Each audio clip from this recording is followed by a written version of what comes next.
Hello friends, तर चला आज आपण बनवणार आहोत मस्त अशी पाणीपुरी. तर यासाठी मी वाटाणे रात्री भिजत घातले होते आणि हे 10-12 तास भिजलेले वाटाणे आहेत. आणि छान ह्याला धुवून मी मस्तपैकी हळद टाकली आहे आणि 2-3 बटाटे टाकले, तर छिलून धुवून टाकलेत. त्यानंतर कुकरमध्येच आपण याला मॅश करणार आहोत. तर हे पहा, छान अशी मी याच्या 3 ते 4 शिट्ट्या घेतल्या आहेत आणि कुकर थंड झाल्यानंतर हे पहा छान आपले असे बटाटे शिजले आहेत आणि वाटाणे पण आपले असे मऊसूत झाले आहेत. तर हे पहा मस्त असा रगडा आपला जवळपास रेडीच आहे. पहा किती छान दिसतोय, मस्त गरम गरम वाफ. तर याला असं मी थोडंसं मॅश करून घेतलं आहे आणि या पुऱ्या मी पॅकिंगच्या पुऱ्या आणल्यात आणि या आपण घरीच फ्राय करणार आहोत. तर चला, एक पॅकिंगमध्ये बऱ्यापैकी पुऱ्या आल्यात एका पॅकेटमध्ये. तर हे पहा एवढ्या मोठ्या मोठ्या टम्म फुगल्या आहेत पुऱ्या. अशा प्रकारे मी सगळ्या पुऱ्या तळून घेतल्या. तर पहा आता मुलांना सुट्ट्या चालू आहेत आणि दिवसभर मुलांचं काही ना काहीतरी मम्मी खायला दे हे असं चालत असतं. मग चला म्हटलं आज लवकरच करूया, जेणेकरून दिवसभर आपलं मुलं खात राहतील. तुमच्याकडेही मुलींना सुट्ट्या असल्यास त्रास देतात का? त्यांना नवीन नवीन पदार्थ खायला पाहिजे असेल तर मला कॉमेंटमध्ये नक्की सांगा. आणि आता आपण बनवणार आहोत तिखट पाणी. तिखट पाण्यासाठी मी टाकलं आहे 1 चम्मच काळं मीठ आणि आता मी टाकणार आहे 1 पॅकेट जलजिरा. याने खूप छान टेस्ट येते जलजिऱ्याने. तर हे पहा मस्त असं जलजिराचं 1 पॅकेट फोडून टाकले. त्यानंतर मी टाकणार आहे चाट मसाला 1 चम्मच.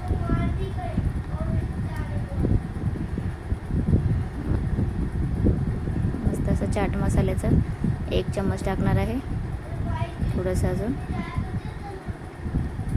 आणि त्यानंतर आता जे आपण पुदिना, कोथिंबीर आणि अद्रक हे सगळं आणि हिरवी मिरची मिक्सरला बारीक करून घेतलं होतं ते मी यामध्ये मिक्स करणार आहे. तर हे पहा मी अगोदर हे मिक्सरला बारीक करून घेतलं होतं. अगदी 5 मिनटं झाले ते बारीक करून, तरी पण हे पहा काळं पडल्यासारखं दिसतंय. छान असं भांडं धुवून सर्व पाणी मी पातेल्यामध्ये ओतून घेतलं आहे. तर चला, आणि व्हिडिओ आवडला तर व्हिडिओला लाईक नक्की करा. खूप दिवस झाला व्हिडिओ नाही आला. तर पाण्याची टेस्ट थोडीशी हे वाटत होती, त्यामुळं मी अजून 1 जलजिऱ्याचं पॅकेट टाकत आहे. बरेच जण जलजिरा टाकत नाही, पण याने टेस्ट पाण्याचा अगदी बाहेरच्यासारखा, बाहेर जसं पाणीपुरीचं पाणी लागतं तसं टेस्ट होते आणि जलजिऱ्याने. हे पहा मस्त असं आपलं तिखट पाणी रेडी आहे. आणि त्यावरती मी थोडीशी बुंदी टाकली आहे, जे मी मार्केटमधून आणलेली आहे.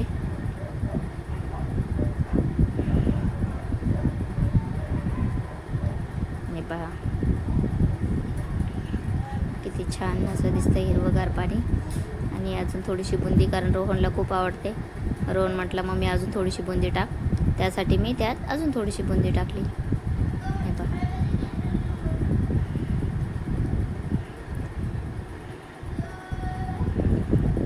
आणि हे पहा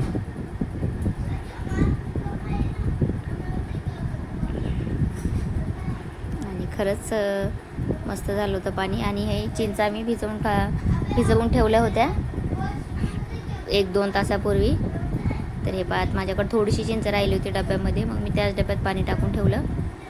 हे पहा आणि त्या चिंचाचं पल्प असं काढून घेतलं. आणि हे आहेत खजूरही मी भिजू घातले होते, त्याचं समोरचं काढून.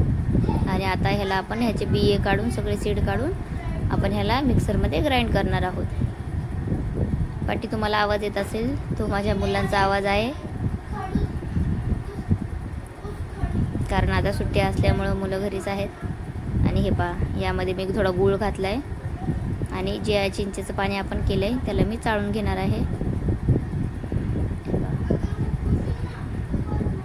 मस्त असं चिंचेचं पाणी चाळून घेतलं आहे. यामध्ये सर्व लहान मोठे कण राहिलेले आपले वरती येतील, जेणेकरून आपल्याला खाताना ते दाताखाली लागणार नाहीत. आणि हे खजूरचे पल्प मी सगळं मधली बी काढून घेतली आहे आणि हे पण आपण मिक्सरला टाकूया, जेणेकरून हे पण बारीक होईल. कारण खजूर जे माझ्याकडे होते ते थोडेसे हार्ड होते, एकदम असे सॉफ्ट त्याचं पल्प निघलं नाही. मग मी म्हटलं मिक्सरला बारीक केल्यावर ते छान असं आपलं हे पहा. आणि मस्त आपलं हे तिखट पाणी पहा किती मस्त दिसतंय. आणि हे मिक्सरला फिरवल्यामुळं ह्याला हे सालायवरती पहा मस्त असं. आणि हा आपला रगडा, वरून कोथिंबीर टाकली आणि आपल्या पुऱ्या. आणि मार्केटमधून मी चपटी पुरी देखील आणली आहे. आणि हे बारीक शेव. आता मस्त असं बाहेर पाणीपुरी खाल्ल्यासारखी फील येणार आहे, कारण सगळं आपल्याकडं आहे. मस्त कांदा वगैरे कापून. तर चला आता आपण पाहूया टेस्ट करून. हे पहा, रोहनने त्याच्या मित्राला देखील बोलवलं आहे पाणीपुरी खायला, टेस्ट करायला.